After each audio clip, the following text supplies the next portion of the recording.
Hi, my name is Sarah Bobby, and this summer I was a Shecp intern at Jubilee Jobs. So I worked in person this summer in DC at a nonprofit called Jubilee Jobs.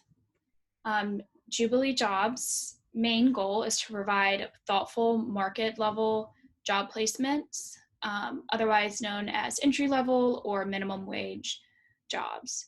The main group of applicants that I worked with were young adult applicants, meaning they were aged 16 to 29. For applicants, there were a wide array of reasons that they are currently unemployed, and this is where I first saw intersectionality in practice in people's lives. On one of my first days at Jubilee Jobs, I was reviewing applicants' folders in order to better understand the community for which I was working. One of the first things I noticed was that there was an applicant who was homeless, and he was having a very hard time getting a job and much less keeping a job.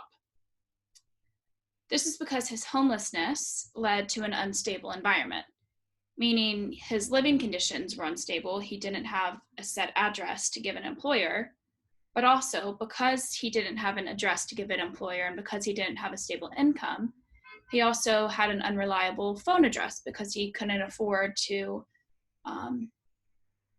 pay for a phone line, and he had an unstable email address because he didn't always have access to a phone.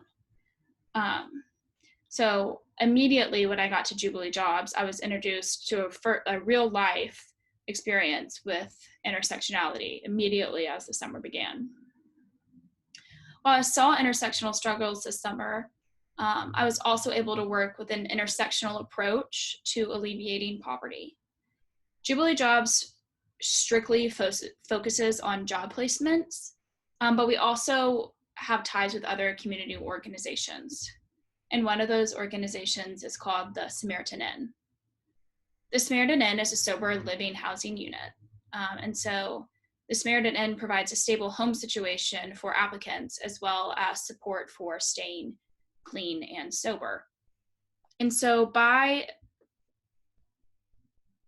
partnering with the Samaritan Inn, which I'll show on the next slide, by partnering with the Samaritan Inn, Jubilee Jobs and the Samaritan Inn were able to tackle poverty alleviation through providing housing, which creates a more stable environment, a job placement, which provides a stable income, and emotional support, which provides mental stability. And even still, there are many applicants whose needs don't fall into this category. This is only one partnership we have. And so other intersectional approaches would include finding support and helping people with things like childcare, criminal records, and medical conditions. A couple of other intersectional problems or issues you can see on the screen: homelessness, like I said, criminal records, addiction, physical illness, mental illness. And as we talked about many times in our weekly cohort meetings, sometimes the symptoms and causes of poverty can be misconstrued. An intersectional approach like I saw through Jubilee Jobs and the Samaritan Inn can help combat this. So as Dr. Patricia Collins mentioned in her keynote address, intersectionality means approaching a problem in different ways, with different viewpoints and different backgrounds. In terms of intersectionality, I believe that the main thing I learned and observed is that no one organization can do it all. It's important to work with other community organizations and community members themselves in order to alleviate poverty. One thing we said all summer, and one thing my boss has said to me almost every day this summer, to inspire me and to inspire our applicants, is what will you do with your one wild and precious life?